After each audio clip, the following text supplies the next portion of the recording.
Now we're going to go over how to enter a new employee into the Payclock Online program, which is the program that we use to keep track of all of the employees' punches when they are clocking in and out for work. So what you are going to need for completing this is all of your new hire paperwork, all of their forms, and you're going to need a new time card. And this is what a new time card looks like. So this is the back side, and this is where in this area up top you will print out the employee's name, and you will on the label maker, and you will put it on the card. Now when you flip the card over, it has a string of numbers. The first set of numbers are a bunch of zeros, and then it's the numbers behind the zeros that you're going to need to input into the time clock system. So let's jump on into So let's go ahead and get into the Payclock Online.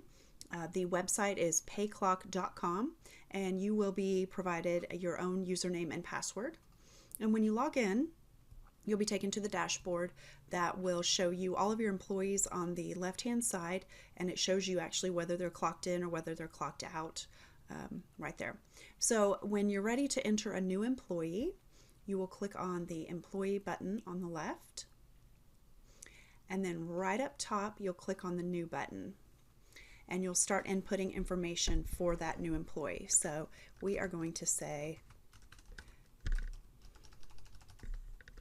so we're going to go ahead and put their last name, their first name.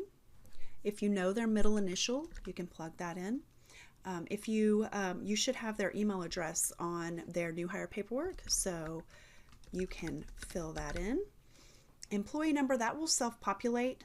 It will pick the next employee number. Employee PIN, don't have to worry about that. Now this is where you're going to plug in the badge number. So you don't need to plug in that whole long string of zeros. You just need to plug in all of the numbers behind that. And then you'll come over under classification.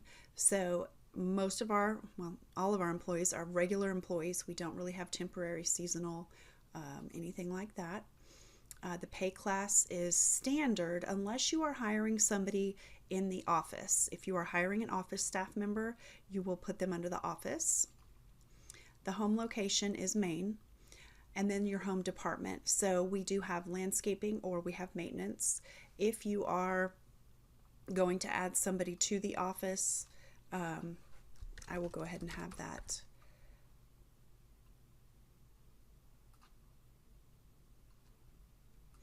Okay, and so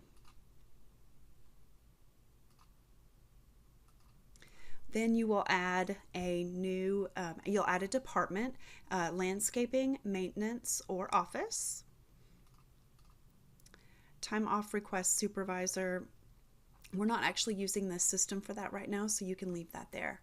It should it'll populate the date that you're putting them in, but if they were hired on a different date, you can select that date, and then you'll come up to the top and you'll go to the next tab. All of our employees are hourly, and you just plug the hourly rate in right here. So if it's $15, and then you click benefit accruals, there's no benefits, access, you can continue to pass on that. Personal, you'll go ahead and you'll plug in their personal information.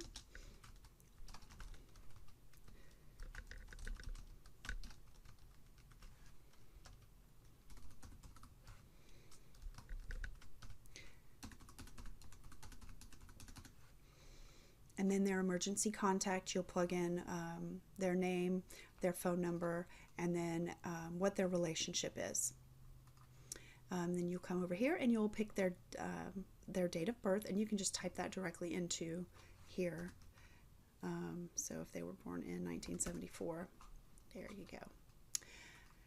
Under advanced, you're going to leave all of these as they are. You're only going to come over to this far right where it says auto deduct break overrides. So what this means is because our guys work out in the field, they don't come back to the office to clock in and out for lunch. So they are automatically deducted 1 hour per day for lunch. So if you drop down the box and click override break, worked hours to qualify. So we want to say that they have to work 4 hours in order for the override to happen, and make sure, because you can also punch in minutes, make sure that you're punching in hours. And then the break length is 1 hour. So now it'll automatically deduct 1 hour from their day.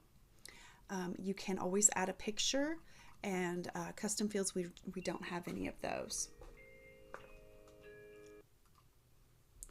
Okay, so once you have gone through all of the tabs at the top and entered all of the information, and you have entered all of the information, you will click the Save button. And now you have your new employee. And if you go to Home or Time Cards, you can pull it up and you will see them in the system right there.